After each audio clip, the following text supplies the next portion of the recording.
John May, General Manager of Petrale Roofing, up on another customer's roof doing a free 21-point inspection. If you'd like us to take a look at your roof, give us a call today, 719-375-8773. We'd be happy to take a look and see the condition of your roof. Petrale Roofing, we're a Diamond certified TAMCO installer, which means we can offer a industry-leading 25-year workmanship warranty to give you peace of mind in the storm. Call Petrale Roofing, 719-375-8773. Schedule your free inspection today.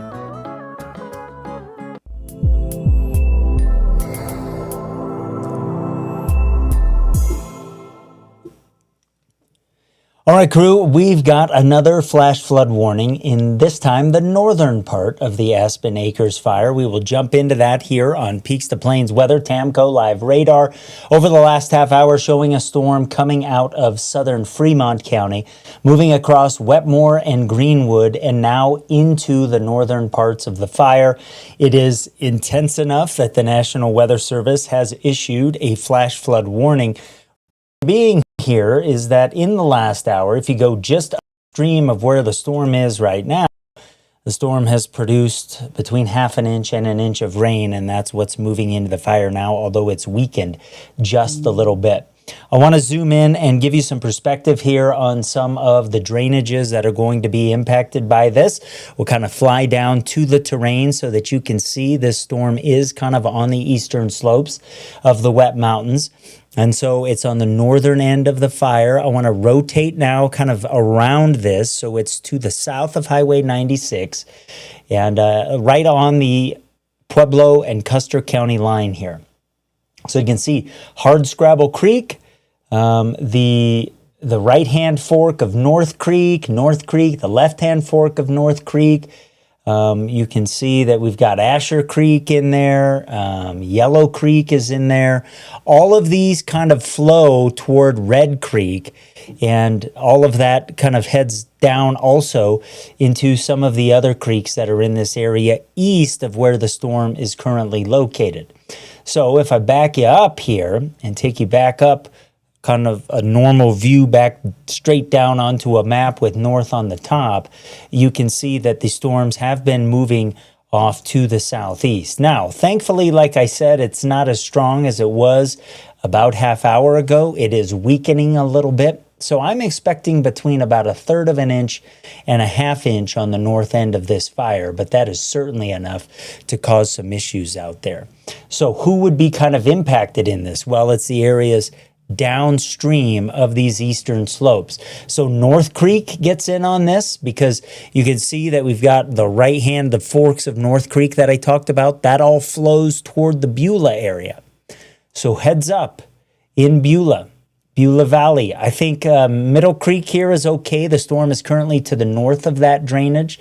So we would basically be watching everything that flows into North Creek and then kind of comes into the east side of Beulah Valley here, and then heads off to the east. So North Creek eventually runs into Highway 78 here. And that is the creek that we'll watch that picks up this water. But the immediate areas concerned about debris flows right on the Pueblo and the Custer County line. I don't think there's a lot of folks that are in this area due to where it is in the fire. But if you are and you are watching, you should be aware that there may be some debris flows that develop here along Ditch Creek, along White Creek, along the different forks of North Creek. Like I said, all of that flows into North Creek here and then heads toward the Beulah area. So it's all coming down this higher terrain here and then heading toward North Creek. A little bit farther to the north, though, we do have Red Creek that will be impacted as well. Some of this hits South Hardscrabble Creek, so you may see an increase in flow there. But again, the worry is about debris flows and ash flows because of the hydrophobic soils that we have in the area. So the downstream locations to watch for off to the east of Greenwood, eventually flowing toward the Arkansas River here, and a lot of the creeks that end up dumping into Pueblo Reservoir. You can see, though, that as we get a new scan here, the storm continues to weaken. So if I go back to the last hour of rain accumulating and see if we can pick that up, starting to get that into the fire now. Let me loop this over the last 30 minutes.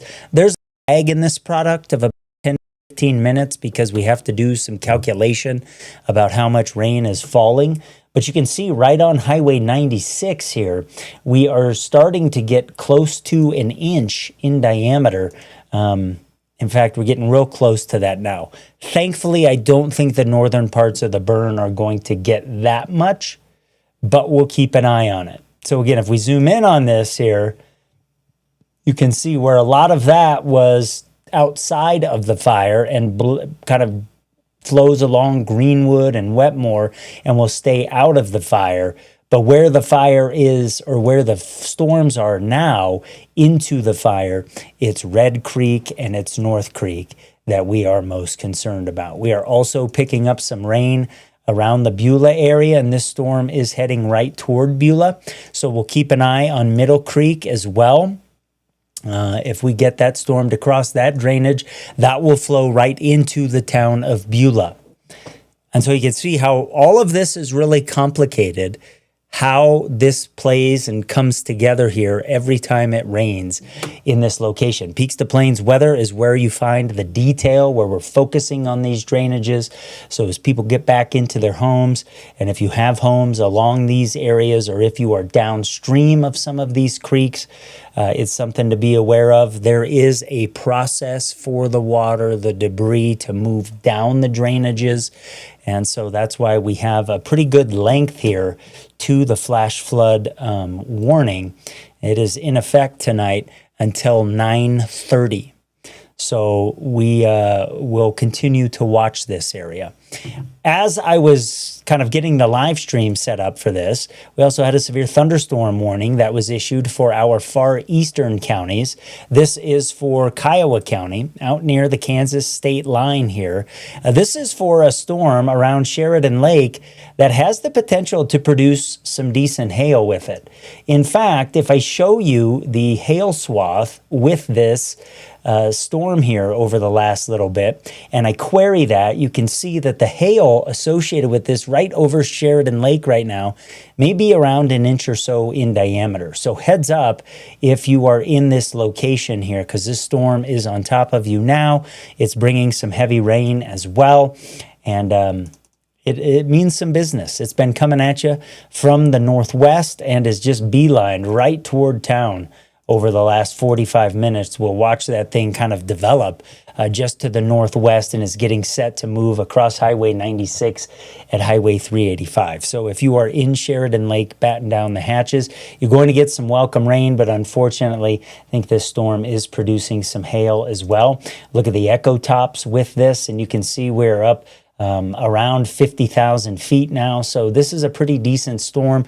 Got a little overshooting top there at the top of that storm, and that's one of the reasons, because it does have enough vertical growth that it is up above the freezing line and it is producing some hail. So a couple things to watch for here. This severe thunderstorm warning is in effect for Kiowa County until 7 o'clock, and we do have an observed report now, which means that we have seen a report of some large hail with that. Let me see if I can.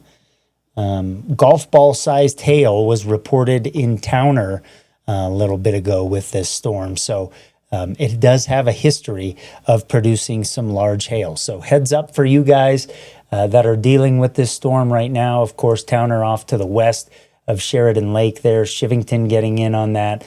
And we're watching this storm out across the far eastern plains. So two things we're keeping an eye on here this evening. Flash flood warning until 9:30 for the northern parts of the Aspen Acres burn area. Thankfully, these storms are weakening. I think that's good news, but we are getting the heavier parts of the storm now to get onto Middle Creek. So heads up for Beulah here. Over the next hour, just be aware they may have to seek some higher ground if we get a debris flow or some ash flow coming down Middle Creek. But I'm more concerned about all of these fingers here of North Creek, including Ditch Creek, White Creek, Asher Creek, Yellow Creek, that all feed into North Creek, Panther Creek as well. All of this could be coming down toward the Beulah area from the north, of course, where North Creek kind of comes into Beulah Valley. So a couple things that to pay attention here to. this Thursday evening, and we'll keep doing that on Peaks to Plains weather. Thankfully, we haven't had any reports as of yet of any issues in the fire, but we'll keep an eye on that here. And we do have people back in their homes, obviously, so this is something to be aware of. For those of you that aren't familiar with the area, let's take the opportunity here, since we have time on Peaks to Plains weather, to zoom in on Beulah and the Beulah Valley. And I'll rotate the camera kind of off to the northwest here. So now we're looking due northwest, and you see where North Creek comes into the valley. So that's where the heavier parts of the storm has been, all those tributaries feeding into that creek.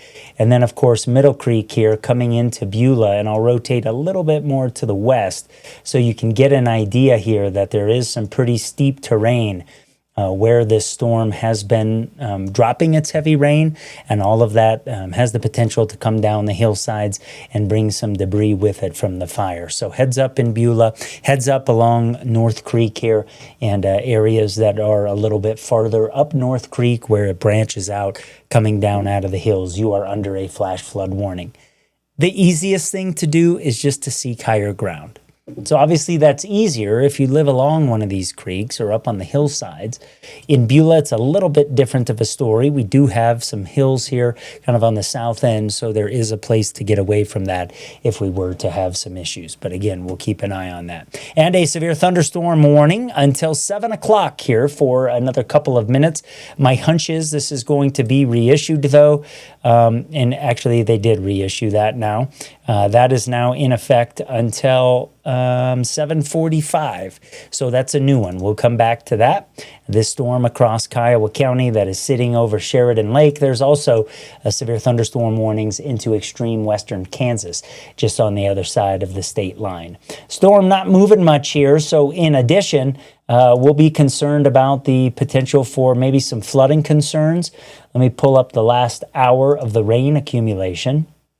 There were some spots along Interstate 70 yesterday that had between 2 and 4 inches of rain with some pretty similar looking storms here. And you can see near the state line we are over an inch, and we are getting close to an inch in spots with this severe thunderstorm as well. So a couple things we're watching here. We will, hop back on if we need to, but that storm in Kiowa County is not moving all that fast, so it's possible, if it holds its strength here, that a flash flood warning could be issued in another 15 or 20 minutes. We'll keep an eye on that potential. If you have the Peaks to Plains weather app, we give you a digital shoulder tap when those things happen where you are. We let you know about it. We let you know when we're doing live coverage, and just trying to keep things pretty safe here. Donna says, thank you for the coverage. Donna, you are very welcome.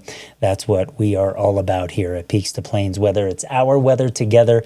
We've got time to go over things in detail, so we do so. That's it for this live look here. I appreciate you joining me, and if we need to, we'll hop back on. Remember, you can track the storms yourself in the Peaks to Plains Weather app. That is available whenever you need it. Download it today. I'm Catherine. And I'm Dewey, here with another WaterWise tip. During summer, do you know why we water up to 3 days a week? To make the best use of me. Exactly. It builds deeper, stronger roots and makes your lawn more resilient. Also, use the cycle and soak method. Try shorter cycles with breaks in between to reduce runoff. And in spring or fall, you can water 1 or 2 days per week. Be WaterWise and your lawn will thrive. Now that's WaterWise. Learn more at csu.org/WaterWise.